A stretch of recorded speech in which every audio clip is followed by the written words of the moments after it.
Les syndicats, main dans la main pour une journée d'action contre les réformes du service public. Les divergences ont été mises de côté et la CFDT est venue gonfler les rangs des contestataires.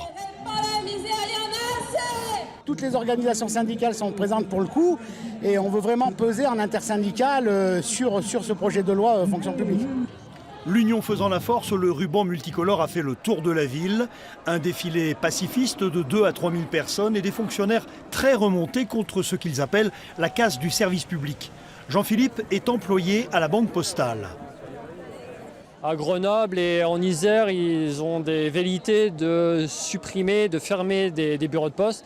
Et ça fait déjà plusieurs années qu'on se bat contre ça, puisque on pense que c'est très important de garder ce service public essentiel, comme le reste d'ailleurs, comme les hôpitaux, comme la SNCF et le reste, quoi.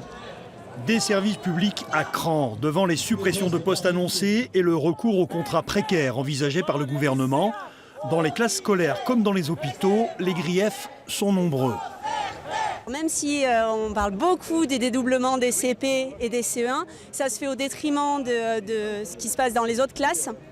Donc comme il n'y a pas suffisamment de création de postes pour assumer, disons, ces dédoublements, les autres classes se retrouvent avec beaucoup plus d'effectifs. Dans certains hôpitaux, il peut y avoir des ruptures de stock de choses importantes, de médicaments, de matériel, de tout. Mais ce qui manque le plus à l'hôpital, c'est des bras, des moyens humains.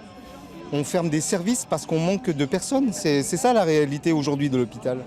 Après une heure de déambulation, les manifestants se sont rassemblés place de Verdun où une délégation a été reçue par le préfet.